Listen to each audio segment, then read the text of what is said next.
Start of the Labour conference, which was expected to run smoothly, but Labour leader Keir Starmer found himself getting glitter-bombed by a protester. Whilst being applauded by his delegates, a protester dressed in a suit and shirt stormed the stage. With us in the studio are journalist and broadcaster Claire Muldoon, who says she's sick and tired of protests like this. All they do is annoy people, and GP and Just Stop Oil protester Dr Patrick Hart, who thinks that protests like this aren't pointless. He'll do what he can to get noticed. Can I say something, right, before we start? It's never stopped you before. You two speak, because we've had these debates over the last couple of days. It's not about us. No. Let's start with you, Claire. Are you not happy that all those flights now cannot take off from Luton? That people's lives have yet again been disrupted, Patrick? Not because of a Just Oil protest, I have to say, but part of the carbon footprint of taking flights. Just Stop Oil surely would say, well, that's a great thing. There's not these flights taking place. There's no one enjoying themselves. Surely that's something that you might be applauding, the fact these flights can't take place and the amount of disruption that's happening. So I've never been happy about any disruption, and to be honest, what happens with those flights makes no difference in the grand scheme of things with what is happening to our climate. We are on track to lose everything we care about, and what we need is an end to new oil, gas and coal. And without that, we do not stand a chance. Your life's in danger, my life's in danger. Look, my life's in danger every single day I walk out of my house. That's the reality of life, Patrick. You being a GP, medically trained, you must realise that people's lives are finite. We're not all going to live forever. And the steps that we take now have to enable everyone to live their lives as best they can. And surely protesting. Just Stop Oil now we've had to increase the public laws in this country to stop people like Just Stop Oil gluing themselves to tarmac, disabling the ability for ambulances to go through the country, to take people to hospitals, to live. You know, if we can't deal with it, protect them now, then when are we going to be able to deal with things effectively? Okay, so I'm sick of this lie about ambulances. No blue light emergency ambulance has ever been delayed, and we've asked the ambulance service, they've confirmed that that is the case. So let's look at what you're saying. Yeah. Those new laws, do you know who wrote those laws? They were written by the polluting oil barons, the fossil fuel that's quite lobby. Disingenuous, Patrick. I really think it is. They were written regardless by of who it's written by, it's been passed. I listened to you. The House of Commons and the House of Lords. Exactly. They were written by the fossil fuel lobby and then passed by the government. And the reason is they are scared because they know that protest works. It has always worked, it is working now, and it will continue to work. And I would urge anyone listening to this, get on the streets and protest. Can I jump in and ask you a question, Dr Patrick Hart? Because you would assume from the way you looked at me when you came in the studio that I was against protesting. I'm absolutely not. I think the free democratic right of people is protest. But you said it annoys you about blue lights. So tell you what annoys me is the people like you's inability to answer the following question, right? Let's take ambulances aside.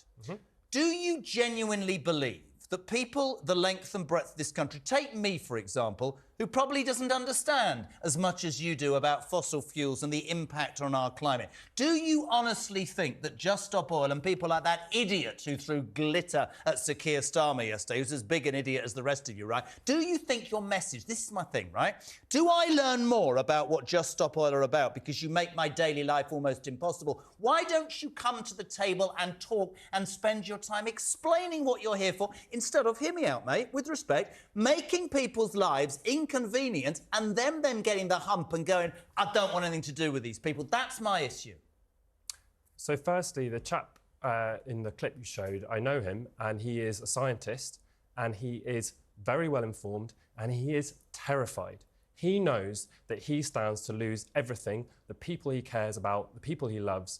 He knows what is coming for us down the line. But do you think his message, you're not answering, do you think the message comes through? I'm coming to it. So we have been trying to get a seat at the table for decades, OK? Yep. What we face is systematic lying from the fossil fuel industry, from the polluters, from the billionaire oil barons, and from our politicians who are paid by them. We have had decades of lie after lie after lie, and it is a tactic to confuse people like you and me, to confuse the voting public, so we don't know what to believe anymore. The only way we cut through, the only way we give you this message, which is your life and my life, depends... I don't need you to tell me about my life, though.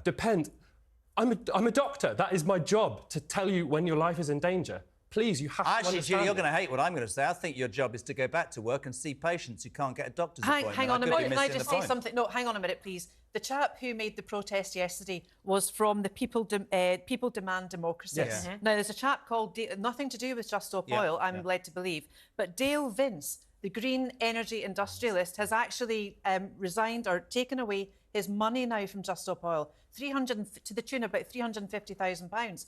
And he wants us now to just vote, because they can see the change. The Conservatives have now renewed the gas and oil exploration, but Labour have now come in and said that the tendency of the agreements are such that if there's a Labour government after the general election, they cannot change this legislation for these new gas and oil reformeries. No, you go, mate. Can I respond to you, Jeremy? We've got 1 minute. I want Nick to have a say. I resent your point. I'm working my socks off for the NHS. You've invited me today to come here on my day off. Trying to be... Listen, I want to be educated, mate, but you don't answer Jeremy, my OK, I'm going to step in here because I actually do want to speak. In an NHS that functions. Yeah, I would... Climate crisis will destroy the NHS. OK. If I'm going to keep my job, I have to be here. OK, fair enough. How many times have you been invited on shows like this to talk about climate change and not have to defend the protest that you're doing? I'm absolutely sick and tired of having to defend this. Let's listen to what that man said. He said true democracy is citizen-led. Yeah. Right now, our democracy is led by fossil fuel polluting billionaires. That's what's leading our democracy. It needs to be led by the people. The majority of people in this country want an end to new oil and gas. That is the will of the people. That's what I want to learn about. That's all I'm saying. OK, so then why don't we say our politicians do it? And we need to invite Patrick on to talk about it. We need to give him a segment. We need to not just bring him on so that he has to defend his position every single time because he's on a back foot. People like Patrick need to be brought in to be able to state their case without... He has, but also Claire is absolutely entitled to say that in terms of her life, she thinks it's incoherent and a pain in the backside. And the vast majority of this population and the UK... It is a pain. Yeah, we'll have you back. We can carry on definitely have you back. Claire Muldoon and Patrick Hart, thank you so much for guys. both coming in. Lots more still to come after the break. Shadow Attorney General Emily Thornberry joins us with news of far-reaching reforms to laws involving sexual harassment.